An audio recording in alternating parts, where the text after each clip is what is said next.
Thanks for joining us once again, everyone. I'm Lynn Doyle. This is It's Your Call. Our topic today, when your spouse is gay. Imagine if you had been with a partner for many, many years and then there is a revelation. Either you find out or they reveal that their sexual orientation is not what you thought it to be. How would you react? We've had 3 different stories here in the studio as we welcome our guest, and now we're going to try to give you some advice if in fact you are dealing with this or you suspect someone that you know is about to deal with this. And we were talking during the break about the phone call.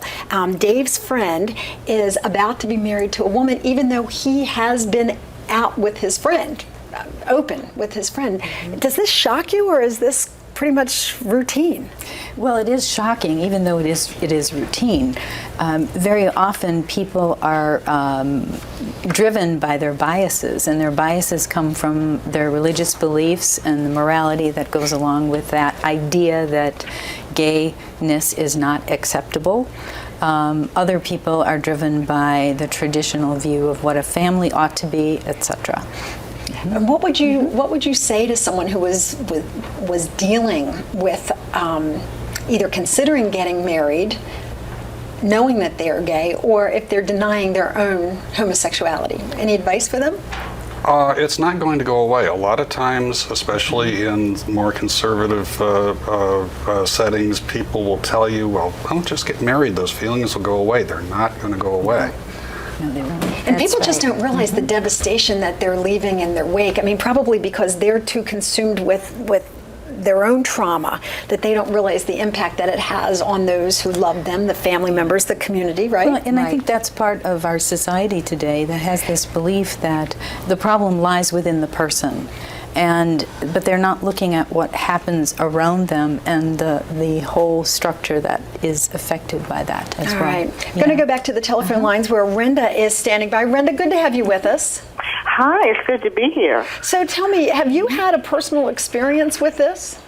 Yes, I've had a personal experience with this 27 years ago. How so? What was the scenario? The scenario was I was in my middle 20s, and a neighbor across the street, which I've known for several years, had came home from college, and he was looking at me, and I was out there with the Daisy Dukes, and and we got to talking, and we started dating, and things started changing like within the first month, and so I wound up talking to his cousin, and I asked him, I said, can you tell me what I can do, because I really like him. I said, I think he's talking to one of his friends in California. Okay. And to try to see how he can, better get along with me. So my cousin said, well, his cousin said, well, what's his name? I said, he's told him his name. He said, Renda, that is his lover. I'm like, what?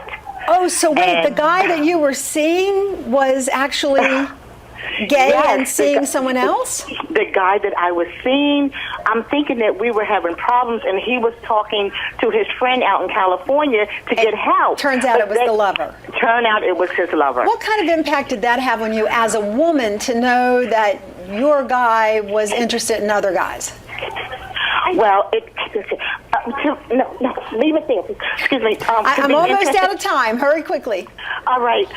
Well, it made me feel very insecure, okay, and I started questioning myself a lot. Okay. I'm going to get reaction here. Renda, thank you so much for sharing your story with us. I appreciate it. Would you concur with that you felt inferior and felt bad about yourself because of what your partners had done to you individually? Yes, because for years my ex-husband laid all the confusion in my lap, and I kept trying to think of what's wrong with our marriage, what's wrong with me, and I kept trying to fix everything, and the confusion trickled down to my children. So yes, it just leaves you totally confused. How do you regroup from it? How do you, once the revelation has been made and acceptance eventually comes, are you able to move forward? Can you trust another woman, Sam? I mean, I hate to say it, but does it kind of make you look at everybody 2 and 3 times? You do look a little bit differently. Yes. I am in a long-term relationship now, and I've been very cautious about it.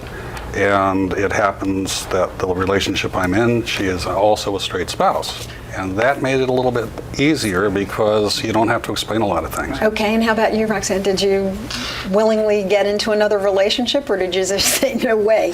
I had doubts about myself for a long time, but I am remarried.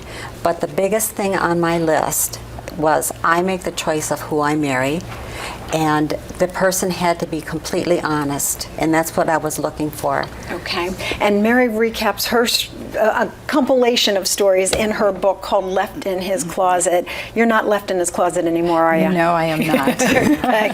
Well, I suggest anyone who is interested in this topic get this book. It is called Left in His Closet. Thank you for being so forthright in your discussion. I certainly appreciate you being so willing to talk about this. Thank you. Now, if you need help or advice, we do have a couple of websites that we can suggest for you. You can see there, straightspouse.org or www.collage.org.